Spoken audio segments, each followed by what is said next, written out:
Il était une fois la parole. Bonjour, bienvenue à tous chez Kumafo, votre podcast qui vous parle, qui vous conte et raconte. Kumafo veut tout simplement dire parle. Alors oui, nous allons parler, les griots vont nous conter l'Afrique. Nous allons découvrir et redécouvrir notre histoire tout en voyageant. Chez Kumafo, les paroles s'envolent pour raconter et les écrits restent pour attester. Laissez-vous guider par la voix des griots, les transmetteurs de notre histoire.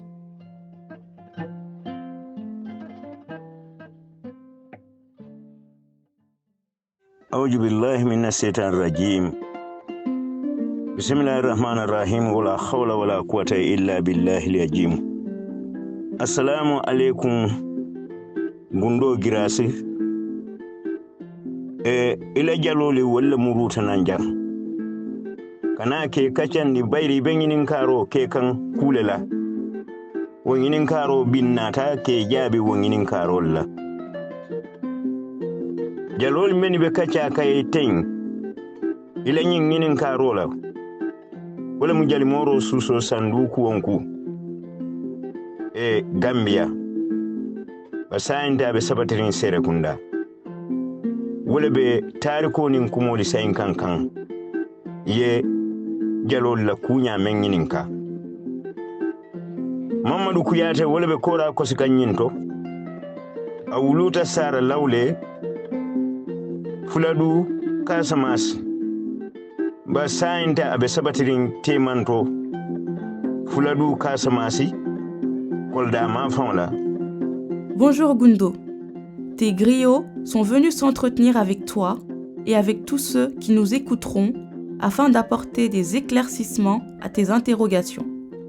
La voix que vous entendez est celle de Djali Moro Suso, originaire du village de Sandoukou-Wank en Gambie. Mais actuellement, il réside à Sarekunda. C'est moi qui vais me charger de vous raconter l'histoire concernant l'origine des griots. À la Kora, vous avez Mamadou Kouyaté, originaire de Sarelao, dans le Fouladou, en Casamance. Il réside actuellement vers Kolda. Ngundo mbe jabila nyinna. Ngundo ila kuwe nyabo. Bayri munam mo membe sirin Europe kono wala fata fi ya nyabo ala mo fi ya nyabo hanfo aka mo fin ati sol ni mo fi historiano likli akara foye ko lafzale aleni mo fi lanyin ada kar fonye o mo fi lanyin ku kare woto mo me yoke isilala ko wala mo fi ya nyabo ala fata fi ya nyabo woto kan ye ite fanandumu mo fiulati iduye londi soto mo fiul la koto woto kela kumo lijabi gundo wo fanan jaretale mbe konton nay ni la moy lalbe. Cher Gundo, tu es une personne admirable, car vivre en Europe ne t'a pas empêché d'aimer ton africanité. Tu es fier de tes origines et tu es en quête de savoir. C'est pour cette raison que tu as fait appel à des griots afin d'apprendre d'eux les traditions et coutumes du peuple noir. Tout individu étant dans cette démarche ne peut être qu'une personne intègre. L'intérêt que tu portes aux différentes cultures noires me motive à répondre avec plaisir à tes questions. Alors, nous t'adressons nos salutations ainsi qu'à tous nos auditeurs. Gundo yengininkaeko ndella fata fi ya kono o mandinka ya kono jaliya nata je nyaadi o mo ya kono jaliya nata je nyaadi gundo nga mendi longoto mbena wala kachale. Cher Gundo, tu as demandé à ce qu'on t'enseigne l'histoire des griots en Afrique, plus précisément en milieu mandingue. Aujourd'hui, je vais te dire tout ce que j'en sais. Gundo jaliya satari nya jama keta jaliya na nyato mo ya kono bar satari nya folo nsa folo e woto e ko sanji wuli killing keme nani ko manto wo benta nkuntiyo rasul la jamano fe nkunti o birin Allah subhanahu wa ta'ala man sa fondin siro ya kinan duniya kan abo kibaro di kan duniya hadmadin la kataman taman same banko kan anala saibol nala jama molu alo jamali kono mo sotata je e kafo meye sorakata ibnu maliki sorakata ibnu farifan doli ya sata tenne sorakata ibnu maliki sorakata ibnu farifan bari nyini be mu diya mulalati ala kafo kono ba menna kuma nya mulu ya ta jaliya silola wala mu sorakata ibnu farfanti doli ko sorakata ibnu farifan e kole arimi wulu arimi ye dikiso wulu dikiso ni e kani ani wulu kadi ani wala nyankuma duga wulu nin doli ka e bala fasi kuyate doli yo nati wo nyalama bari mammana soto wo kumola de katu diamo koleyata mammana soto wo diamo la kafo wulubun kuwol be laari wo nyale. Il y a plusieurs versions concernant l'origine des griots. Je vais donc commencer par celle étant considérée comme la première version. C'était il y a 1400 ans, à l'époque de notre prophète Mohammed, paix et salutations sur lui, lorsque Dieu l'envoya répandre le message divin. Il voyageait avec ses disciples à travers toute l'Arabie. Et parmi ses disciples, il y avait 2 frères, un nommé Surahata ibn Malik et un autre Surahata ibn Farfan. Il y a eu plusieurs paroliers, mais ce que l'on peut considérer comme étant le précurseur du Jaliya était Surahata ibn Farfan. Selon certains, l'arbre généalogique suit cet ordre.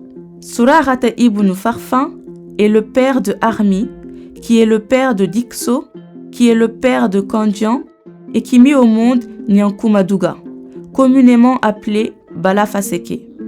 C'est ainsi que certains généalogistes tracent la lignée des griots. Cette information reste à confirmer car il est difficile de parler de généalogie avec exactitude. Damen seniyata tariki folal nin kitabu tiyol ye damen londi iko sorakata ibnu farfan ni rasul tata be taman wala same bankoli kan nabe na dunna sate mento sorakata ibnu farfan wala ka kuman aya jamu asafo sate o moli alifunti to nya muhammadu wala nataliya alala rasul wala natali kan rasul men Allah ya kinan duniya be kan ka duniya hadamadin latanko yitela ka alala mansa baya kankula moliye ka tonya nin faniya bo moliye nyoto ka moliya maruke baro la duniya men si dunde arjanna kono akatani yin kuma sifa le fola ni moliyo diam kaw moyi isaje mo doliye funti yena ni gudunta sado kono foy futa dula aka continue ka nyin kuma sifa le fo sate o moli be mo jama ba sina nyin kamala ate karo diamo menke moli kamoy. Toutefois, ce qui fait l'unanimité chez les historiens et les savants, c'est que Surahata ibn Farfan était celui qui faisait des éloges du prophète et c'est lui qui annonçait son entrée dans chaque nouvelle contrée au cours de leur voyage à travers l'Arabie. Il disait aux habitants « Sortez, Mohammed le véridique est arrivé chez vous, le messager que Dieu a envoyé au monde entier pour montrer la voie du salut, celui qui est venu proclamer la grandeur de Dieu, séparer la vérité du mensonge et montrer aux hommes le chemin qui mène vers le paradis. » C'est ainsi que Surahata s'exclamait. Les gens sortaient en masse à chaque fois qu'ils entendaient sa voix. Ils tenaient le même discours et la même ferveur dans la voix, à tel point que la ville entière venait à leur rencontre.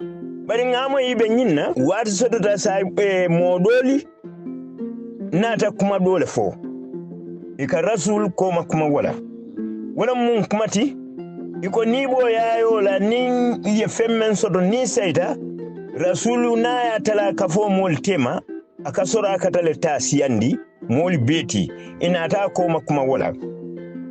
Selon les enseignements, il fut un moment où certains compagnons du prophète se sont mis à dénigrer le statut de Surahata dans le groupe. En effet, ils s'offusquaient du fait que le prophète avait pris comme habitude de remettre une grande partie des cadeaux qu'il recevait lors de leurs différentes marches à Surahata. Le reste du groupe trouvait cela injuste, puisque selon eux, le rôle de Surahata était moins important que le leur. Yo rasul bota nyina kamma iko lundo sota atata tamola Surakata kabe kumala ko Surakata ye kana kuma Surakata yede yelo tamasilo beke imam fenjama soto no biri saida saibole ni rasul ko kuna tay kanginin kale ya nginin kanyin kolla akoye ko men kardiya mun noma ateliya mu fa fengu membe ka soto ndelle kuola ako hani nyim fana nadiyamo wo kake sababu tile pour moli fundina ni moli fundita wo kono le ntel kanna kumoli itano molla wo kono le moli kanna kumo moy fo doli ka jusula doli ka lanna kumol la foy kan sila fanda ka nyim fengu din woto momen kake jamala funto sababoti wo mando ya jama kono.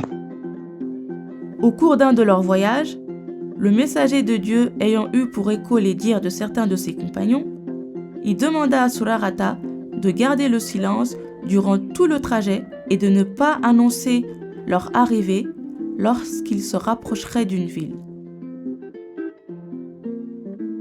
Ils mènent à bien leur mission, mais les habitants ne s'étaient pas montrés assez généreux cette fois-ci.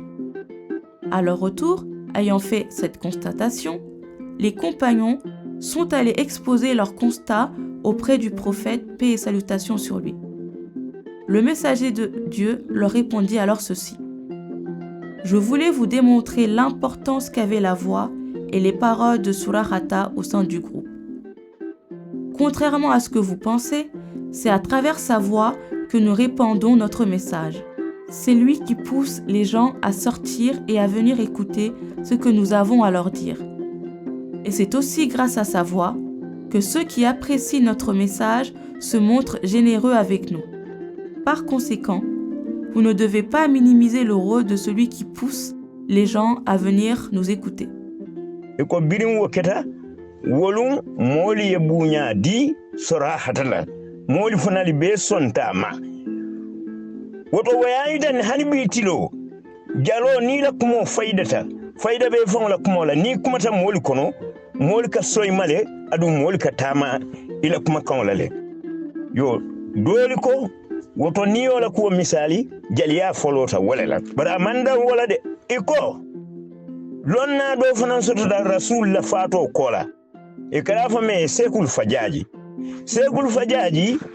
nata rasul jamu aya jamu faya ke kitaboti wo kitabo e kala fo wale binibo momo ya binibo kara yano iko ite kuma fola moye amari make binibo lonna ba na ya nyatilin kuo kundina kada danole iko binibo lonna ba ha yo iko sekul fajaji le oke. C'est depuis ce jour que les compagnons ont commencé à respecter et à honorer Surahata et sa voix. Cela montre que même de nos jours, un griot qui connaît l'importance de sa parole et de son rôle dans la société sera écouté et ses conseils seront suivis par nombreux d'entre nous. Cette version islamique est considérée par certains comme étant le point de départ du griotisme. Mais cette version ne s'arrête pas là.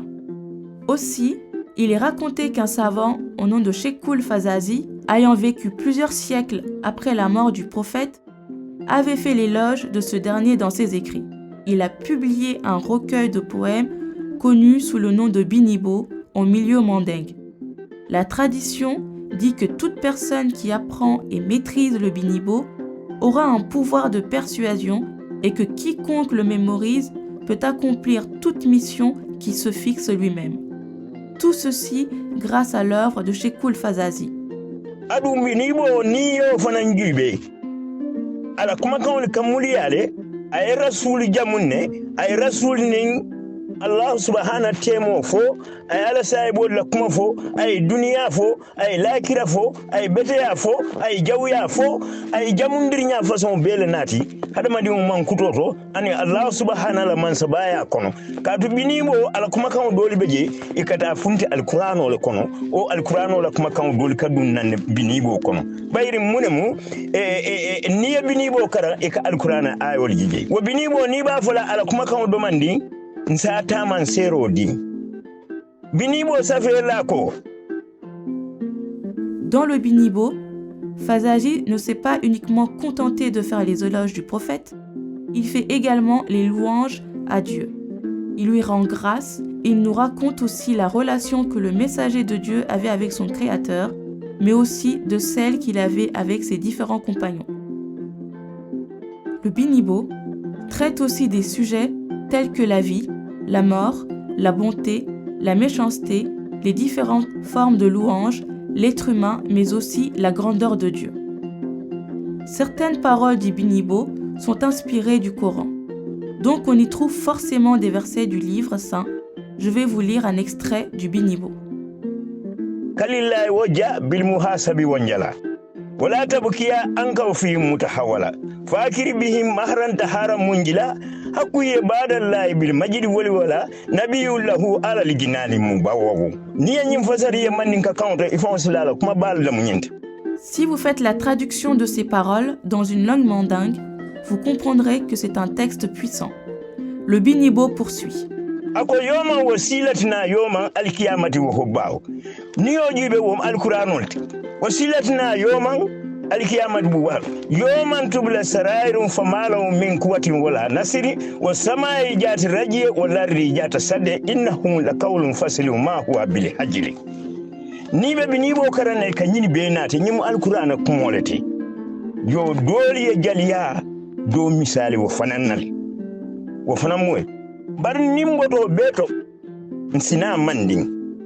Tout ceci se trouve dans le Binibo, directement inspiré du Coran. Cheikh Fazazi est lui aussi considéré par certains historiens comme étant l'un des précurseurs de la tradition orale et du griotisme. Maintenant, je vais aborder l'histoire des griots basée sur la tradition orale du Mandé. Je vous dis à très vite pour la deuxième partie de l'histoire des griots. D'ici là, portez-vous bien.